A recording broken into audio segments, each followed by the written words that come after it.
So, ginapasalamatan ko si Ma'am Jen sa sininga kahit kayo sa pag-invite. Pero pag-invite niya, that time, pinangukay pa ko sa akon nga folders kay busy kami sa class. Kaya pinang ginapasa ni Ma'am Chipa, ginasunod ko man ka print. So, damang malibad tani ko, pero ang alas sa akong ulo, kung na malibad kung di karon, kung time welcome nga ako naman mag-invite sa iya, basta malibad man siya. So, bisan sa tion sa kasakuon, sabi ko, yes, makapamalibad pa ko bala sini, kaya nga nasa akong utok, mabalos, gid ko yan. So, expectaran mo, Ma'am Jen, nga may balos ini. Then, di na pagsulod ko man, nakita ko sa Brother Levi, daw may positos na ko balik sa balay. Kaya galing, napanumdum ko man nga ako nalagang isa sa balay. Kaya binayaan ako nila nga tatlo, kaya ito na sila sa Montserrat. So, why na ko sa lakyan pa Montserrat. So, no choice, I am here. Siguro para gid sa akon. So, praise God. Sa sining aga, nga sa diin, nagtipon ka ta diri sining iglesia, kag adalayawan ang Ginoo nga mapuno na duga-duga yung simbahan kabalik. Daw amo na natas sa Montserrat na sa kadamuon. Amo makamisan to sa inyo. So,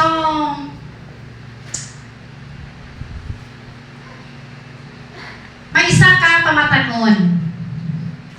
Pasensya ka pamatanon, may example ko. Di kay medyo sa lawahin ko lang pamatanon mo. Medyo. Pamatanon nga lalaki. Iyang alang si Marco. Hindi siya pamatanon. Inang, ano ni siya, matawag natin nga stressful. Kaya aman, inang kabalaka siya sa iya nga nagliligad. Then, kabalaka siya sa iya nga palaabuton. So, kung gabi, hindi siya katulog. Bisan pagyuhom, hindi mo siya makita nga nagayuhom. So, one day, naisipan niya, kag nabatian niya, nga sa pihak nga village, may ara nga kilala nga psychologist, nga sila damo na naguligan, nga mga unpeaceful mind nga mga tao. Sila mag-try ng kabikato dito. So, pangita, naging tulutol niya ang balay sa mga tigulang, nagala psychologist, tigulang na. Pabot niya dito, inang hambal niya, sir, may problema ako. Sugid niya, siya niya katulog. Tapos sila niya ang nagatublag sa ako na muna. Hindi siya ako malipayon. Besan sa niya nakimuan ko, wala din ako nalipay. So, hambal sa tigulang, amo ni Ay. Tagaan ko ikaw sa isa kabaso ng tubig. You have to walk. Halin siya dito sa punta. Pagkadto man dito siya sa punta. And be sure, kung wala isa may mausit, bisan isa katulog ng tubig. Hambal sa iya sa tigulang. Siya, okay sir, I'll do it. So, naglakad siya. Sa iyang halagyan, may mga tindahan, may mga ginamo, may mga nagkakinarantaran, nagkakinalagan, may mga ido, may mga sapat, ano da iya, nga makinga, aras sa lagyan, nga may mga kagahon. Pagkalang kami sa tigulang, hambal sa tigulang, kumusta? May nausik ba lang ang tubig? May naulak ba lang ang tubig? Sili nga, wala. Kumusta ang imong nga panglakaton? May nakita ka ba lang dito nga nag-inaway? Sili nga, wala. May nakita ka ba lang dito nga nagkanalangkaran ng mga tindahan dito? May nakita ka ba lang? Wala. May nakita ka ba lang ito nga nag-inaway dito? Wala. Why? Nga siya, sir, kaya akong focus. Dili yung focus niya lang sa baso. Kaya ginahalungan niya ang baso nga hindi mausik ang tubig. So that's it. Kabay ang atong focus para sa atong target. Kumusta kita karon? Din atong focus. Ato ba na sa atong mga trabaho? Ako damo pa ko trabaho, damo pa ko sa inom incode. Ato ba sa atong business? Ato ba sa aton nga panguma? I hope nga aton attention subong naka-focus sa Ginoo.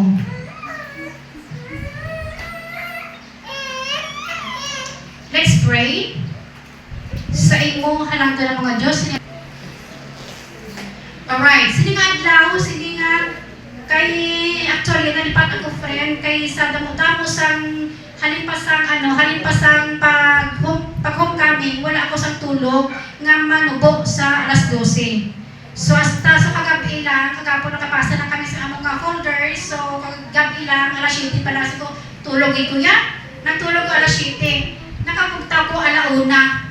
Tapos hindi ako katulog. Siling ko nga hindi ako katulog man. Ay, siling ko. Nadumduman ko nga. Ay, in fact, hindi ko sa bagay. Iba wala ko kabukan. How? Alauna sa kaagahon na as in yung kahit hindi makatulog, nagkuha ka nila sa balkon, kaya ako nagtuon sa akon, kasi ko nagbasa-basa, alauna sa agahon, hasta alas 3:30 sa agahon. So, alas 3:30 nagtulog, hasta alas 6:30 na nakabutaw. So, subong nga katuntunan ang mga pangatasan. Nga sa diin, makadala sa aton palayo sa Ginoo, kag pamamatasan man nga makadala sa aton palapit sa Ginoo. Then, pili kita karon kung di dala pamatasan kita dapit, kag kung di pamatasan dila ang dapat naton nga himuon. So, may alay ko diri, dapat may projector ini friend. Charot.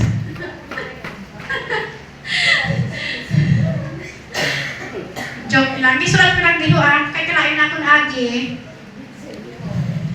Gisulat ko lang akong diho, pero pasensya sa agi ko, kay daw agi masang ano.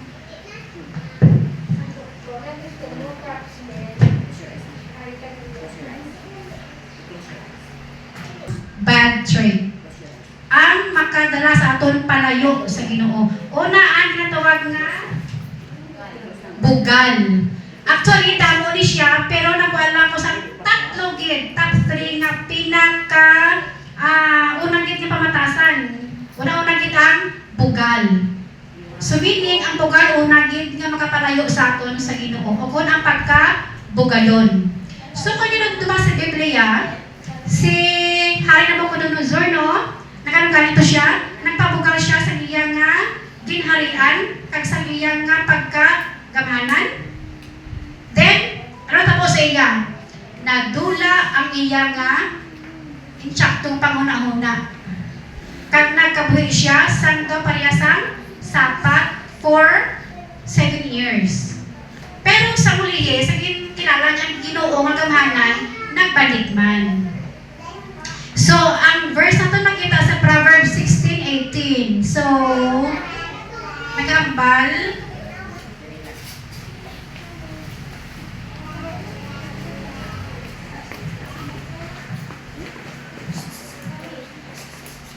Okay, hapa na diri. Ang bugal nagapadulong sa kalaglagan, kag ang pagkahambog sa pagkapukan.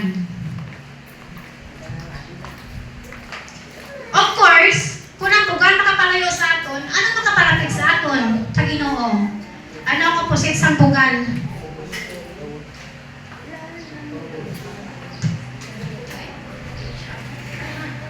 Ang projector ko naguba. Okay, sorry siya. So, kung may bugal, ang opposite niya is magpainubuson. So, ang ito basa sa atong gila nga scripture reader. Okay. Ang verse na ito nakita sa Santiago, Kapitulo 4, versikulo 10 nga nagasilin.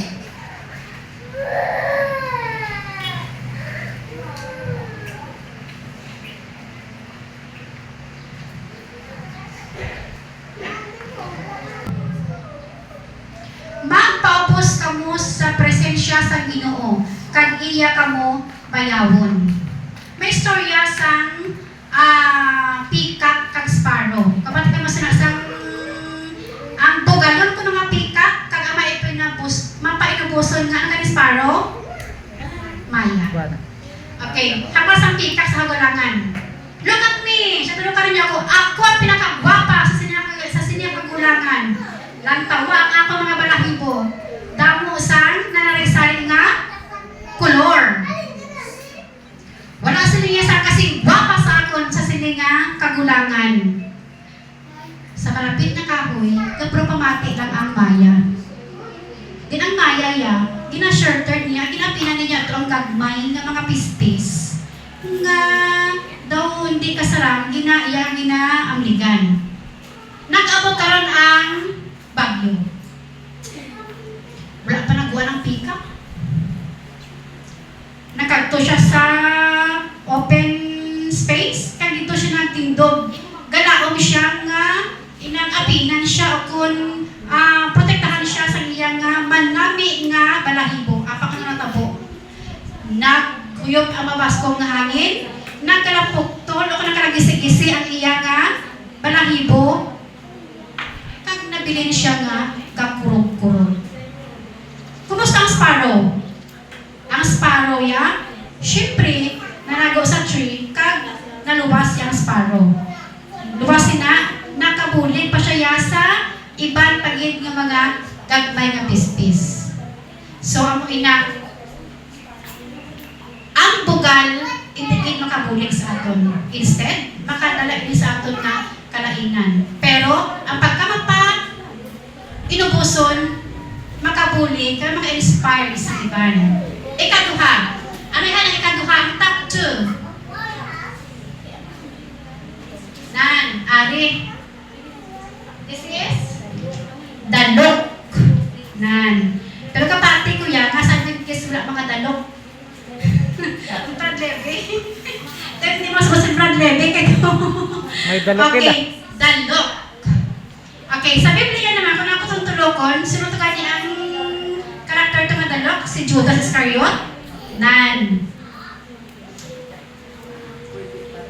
Ano ang posit sa dalok? Kung ang dalok makapalayo sa aton sa Ginoo, mayara man makapalapit sa aton sa Ginoo. Ano ay han? Ang kabaliktaran sa dalok is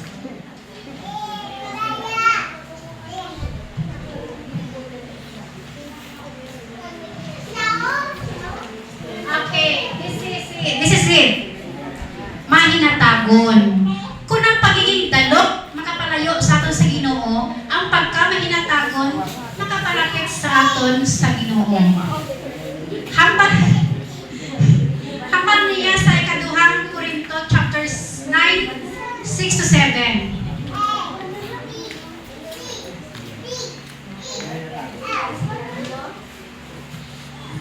Chapter 6 to 7. Chapter 9.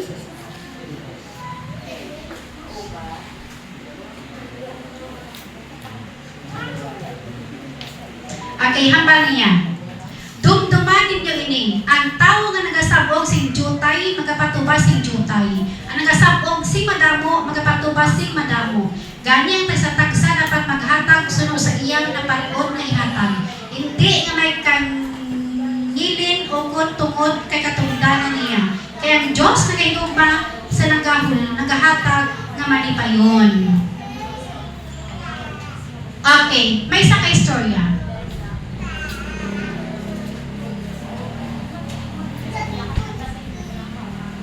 Pamatan-on naman. May isang pamatan-on. Name Jake. Si Jake, everyday nagapangita siya sa trabaho. Pero, sa yung pangita, wala din siya kakita. But one day, samtang siya nagalakad, may nabatian siya sa likod na nagsinggit. Papalikid niya, may isa katigulang nga may bitbit nga 3 kasako. Hambal sa tigula. Sino mo lang pwede makadala sinisang akon dala. Then, hambal na kay Jake. Pwede ka ba na makabulig sa akon? Kay suulan pa ikaw. Sa gilayon si Jake, wala nang pamaliban. Sila nga, yes. Hambal sa tigulang. Pwede? Talon mo niya ang isa kasako. At dalon mo siya ini isa ka bag or sako bag. Kasi ako makadala sang duha. Kasi lang gusto ko magtabok sa silang nga village. Makato sila dito sa piha. Si hambal Jake, yes, I will. So nagtabok sila. Naglakat sila. Ang tigulang mo lang duha sa nagadala sa duha ka bag. Kasi, sino gani? Si Jake, nagadala sa isa ka bag. Nakalambot sila karon sa nakalambot sila sa suba. Sumatabok sila sa suba. Si Jake wala na nagbalikid. Diretso saya, tabok sa suba. Ay, pagbalikid niya, ang tigulang nabilin. Hapasin tigulang. Ay, sila nga pwede. Dalon pa rin sila isa ko kabag. Kaya sila nga, hindi ko ni madala ang isa ko kabag. Sila nga, ini sila nga bag, may unod sila nga silver. Ako na ito galing ang bag. siya, may unod nga bronze. Bronze siya muna sa una nga bag, ikaduha, silver. Siling sa tigulang. Pero, hindi mo na pag-anon ha, hindi mo siya pag-idalagan. Kay man siling niya, pero idalagan mo na siling niya ang silver sa bronze. Hindi na siling niya, hindi siya ako kanagas sa imo. Siling ni Jake. Dumdum mo siya kung kawatan how, siya hindi niya kawatan, I am an honest man. Okay. So, ato na, naglakad sila. Asa sa ulihin, nakalambot sila sa hill naman, bukid naman. Nagdiretso naman niya saka si Jake, bitbit niyang duha ka bag, may isa pag idya ka bag, nabili sa tigulang. Ang tigulang nabili sa idalom, sila ni Jake. Come on, kasi nagatinto ka pa da, para sa tigulang. Bao sila niya totoo, masakit hindi ako tuhod, hindi ako siya makasaka sa amo nga bukid. Siya pwede, talunoy niya isa kung sila niya ka bag paget. Tatlo na ka bag ang hindala ni, pero galing ka bag hindala ni Jake? Tatlo. Pero sila niya, ang inis niya nga bag, may unod nga, ano nang unod ko sa tatlo nga bag? Ayan. Ano nang unod sa bag? Gold, bulawan na. Balit, ang dala na ni Jake? Bronze, silver, kag gold. Siling sang tigulang. Be sure na hindi mo ginapagindalagan. Siling ni Jake. Gani, siling niya, suliran ta ikaw. Siya sa una, ako siling niya nag-opraman sa lending company. Pero siling niya, kontrapo sa kuno nga magbinotig. Ang mga siya nag-contact ako, kahit nga siya, I am an honest man. Now, ang problema, nasilan si Jake sa manggad. Hambal niya, kung dalaga, kung ibang ini, kahit tigulang na siya, hindi na kamabudlayan ng pangita sa trabaho. Damo ko kwarta, mamanggaranan ako, then, makapangasawa ako sa gwapag-gwapa man nga babae, kay damo ako kwarta. Anong nga natawayhan? Anong ginimo ni Jake? Nagdalagan si Jake. Pauli sa ilabalay. Excited siya nga bukaron adto ang unod sa mga tatlo ka bags. Pero paabot sa ilabalay, ano ang unod sa mga bags? Bato. Kaya ang bag ni Jake, nga sila niya nga nagtinika lang ang mga tigulang. Ginto ka diyang bag, may note nga tulito gali, nakabutang. Hambal niya, I am the king of this land. I have no family. Kang siya nagkatigulang na ako, nagapangita sa niya ako sa honest person nga pwede ko ibulos sa akon nga trono. Tani sila niya, kung wala ikaw siya nagdalagan, ikaw na ang akon igabulos. Tani sa niya, ikaw na ang maging hari sa sininga kingdom. Te, amo gito, tandaan nato na aton na naghimo sa aton nga buhat. Then ang aton buhat naghimo sa aton nga habit, ang aton nga kinabatasan amo na siya nag-shape sa aton nga palaabuton sa aton nga future.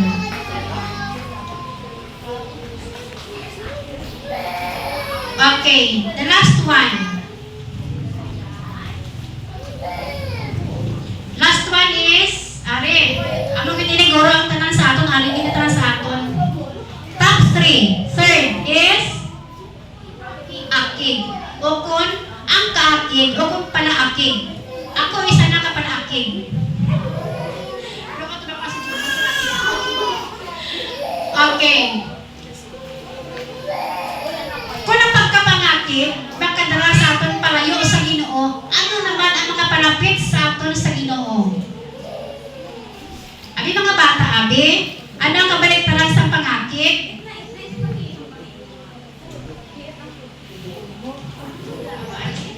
Okay, this is mapinasinsyahon. O, letter A, Gia. Okay. So, mapinasinsyahon, makalapit, makabuloy natin palapit sa Ginoo. Then, ang pagiging akig, makapalayo sa aton sa Ginoo.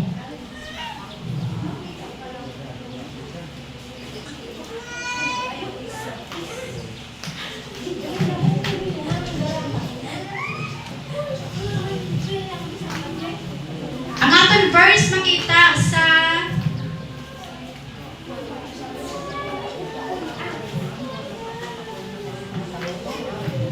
sino ang kilala niyo sa Biblia nga para pangakig? Ang nga nangakig? Si? Very good, si Moses. Alam yung paninay ko yan. So, si Moses nangakig sa Israelites, sa nakita nila nga pagsimba sa, anong ganito maninay? Nagsimba sa?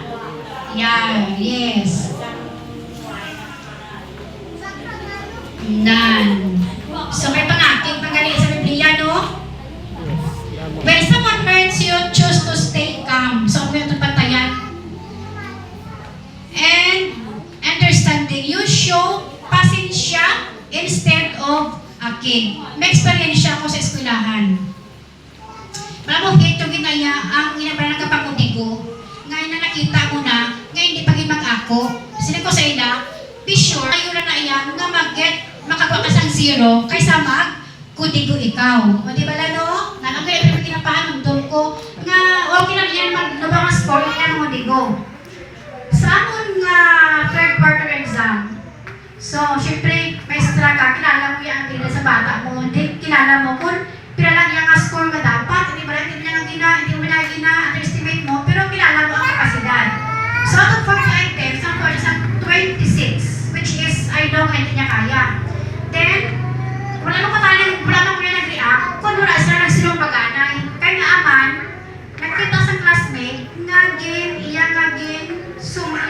ilisan, so sinumbag nila yun. Pag sumbag, of course, hindi sa pagkaihan na pa-okay lang. Hindi. Mapanas na sumbag, asa na sinumbag-anay sila. Oh, grabe, aking-aking, hindi ko nga dumagati ng matali na dumang damokal ko ba na friend, galing pa sila ko, kumang-damokal ko na daron. Ayan, pabalik pa na, hindi na mapabalik. Kaya kung ano ba yung malakin, hindi na mapabalik. Okay, sila ko, palapit. Nakita mo nga na ganit-ilisan niya, siya humam. So, naku ang bata na rin. Mama, ari mo ko. Lantawa, ma'am. Kitang tao ko, tanan mo yung mga inilisan, check. Siling ko ilis ka wala. Siling nga, wala, ma'am. Pero ako, grabe na kita kako na ginakumagit. Kasi ko, pungko ganay. Putok yun ako natughan na minsan ko, ano ko ni man. Eh, grade 6 mo, di siyempre madalag ko na. O, pagkulay na, sinag ko sa ila, okay, una ka mo ba? Pilin ka mga duha, pilin sila ka duha. Siling ko, sigurado ka, na wala ka ng budigo? Ang wala ka ng ilis, yung yes ma'am, o sige. Karon sa hapon, balik ka.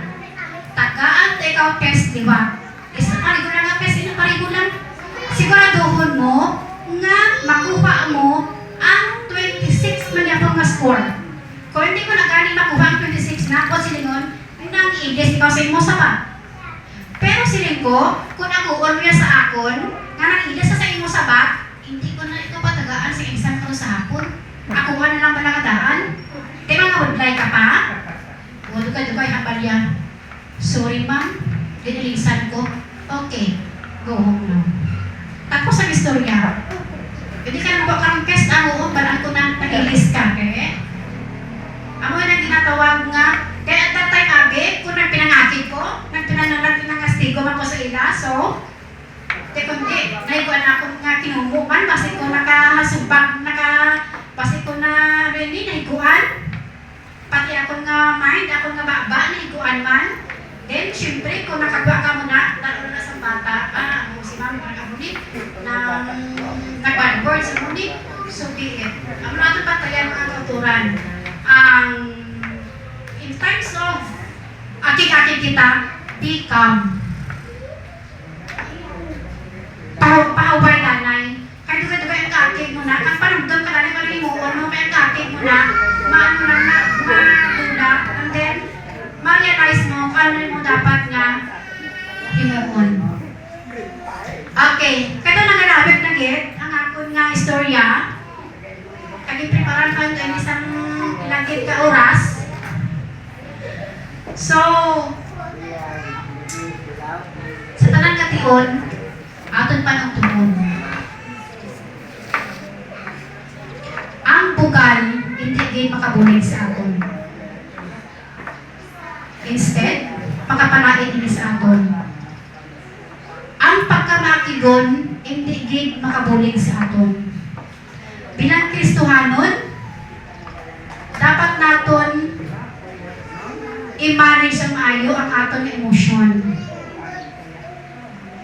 Kay kita amo ang suga sa tanang kalibutan. Ang pagkadalok, hindi man ang batasan nga gusto sa Ginoo para sa aton. Instead, dapat nga mag-share kita sa aton isig kapareho. Kung si Doc Jeffrey Pagani, the best way to be happy is to make other people happy. So of course, kung nakahimo ka nga nalipay mo kay si katawo, of course ikaw, ano ka man, nalipay man. So I hope and I pray nga ang ining tatlong pamatasan wala sa aton. Ining tatlong pamatasan nga makapalayo sa aton sa Ginoo, wala sa aton. And I pray nga ining tatlong pamatasan nga makadala sa aton palapit sa Ginoo, amo ang aton nga i-possess, amo ang aton ang kunon. Ang aton tandaan nga ang aton hunahuna nagahimo sa aton action. Ang atong action, ang mga nag-ahimo sa atong pamatasan na dayon. So, pagtayan nato ng aton nga hunahuna. Kung tayo hindi nagani amo aton nga huna, let's pray to God. Ay, Ginoo daw, makasala ko daw mo ni, hindi na ako ang aton nga hunahuna. Pray ako sa pagtadlong sa aton, sa aton pagabuhaton. Kay hambal niya sa Santiago chapter 4, verse 10.